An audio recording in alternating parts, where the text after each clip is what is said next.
is Tarik Talk. Your host, Tarik Mendes, takes you on a journey with guests from all around the world. Broadcasting around the world. Around the world. This is Tarik Talk.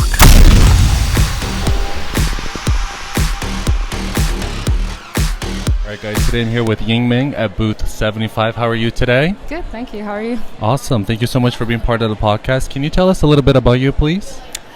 I'm currently based in Brooklyn. I am a painter, and I also make soap on the side in a soap studio. But yes, I've been painting ping pong for the past, I think, 4 years now. And my work is still probably going to be engaging with the sport in some way and like describing the sport in some way. Oh, that's so cool. And what's your creative process like? I don't really have a fixed process. For now, I'm mostly just drawing a lot of inspiration and taking ideas from all the conversations that I have with people, because I'm using ping pong, the sport, as a metaphor for all the conversations that I have. And so I'm painting based off of the different struggles and anxieties that come with trying to be understood and trying to maintain a dialogue with someone. Yeah. And so that has been mostly what I work from. And then when I'm in front of the paintings and working on them, I'm kind of doing like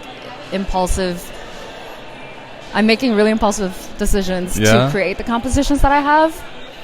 But that's kind of what keeps me in a more playful and free making process. Oh, wow. And how did you come up with the ping pong theme? That's so fascinating. That really came out of nowhere, where in a conversation with a friend, I started using ping ponging as a verb to talk about going back and forth between languages, or going back and forth between like vernacular and stuff when you're talking to people, like code switching. Because when you're in like a public space or you're in a private space, you talk very differently. And so I think that's a really interesting experience that everyone has. And so trying to illustrate it in a way that is able to be received by anyone was really fun. And so I thought sports was the way to go. Yeah, that's so cool. And are like you draw the ideas and like, or is it like organic? You just like get a canvas and start painting. You kind of have an idea before you start. I've tried drawing beforehand before too, but I feel like the initial outpouring of an image feels better the first time. And so I try to keep it all on the canvas. Oh, wow. So it's very organic for you. Yeah, kind of. Wow, that's so cool. That's so cool. Thank Are you you an artist, like, do you prefer to paint at night, at daytime, or you're like more spontaneous? I think it's whenever inspiration hits? Usually during the day, because I like having like natural lighting when I'm looking at my paintings.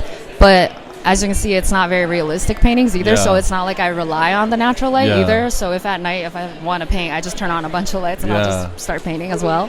Oh, that's so cool. And do you have like any studio rituals? Like when you first get to the studio, do you have to have like coffee, read the news, or you just get right to it? This is not a ritual. This is actually a bad habit. But it usually takes me about like 20 to 30 minutes just to figure out what playlist or what podcast I'm going to listen to while I'm going to paint. Yeah. And so that's kind of become a ritual where I'm like setting up the space, but I'm also just on my phone looking for music to listen to. But I do have like a after painting ritual where I go about cleaning my brushes and cleaning my space in a very particular way before I stop.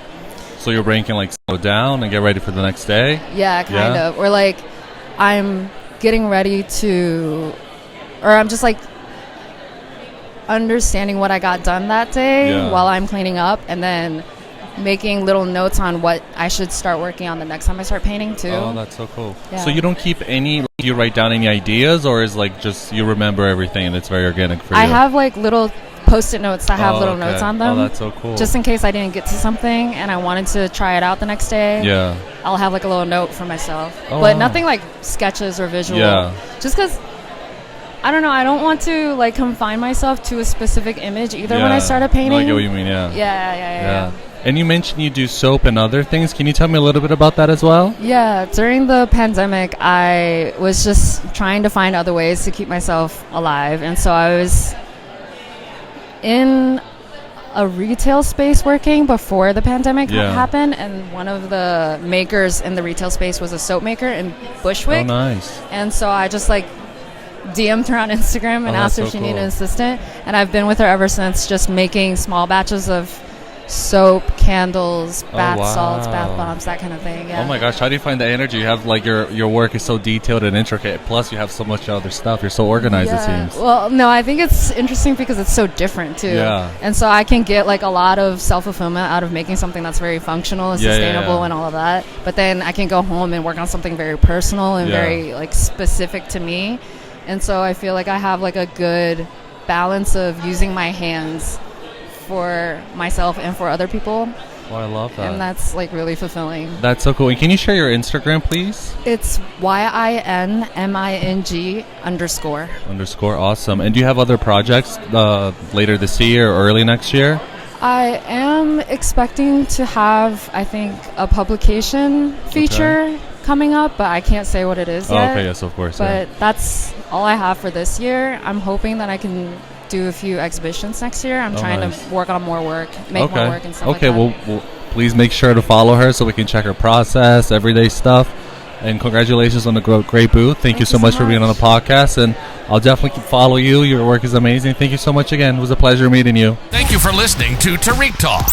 Follow Tarik Talk on all social media channels and check out the video interviews online.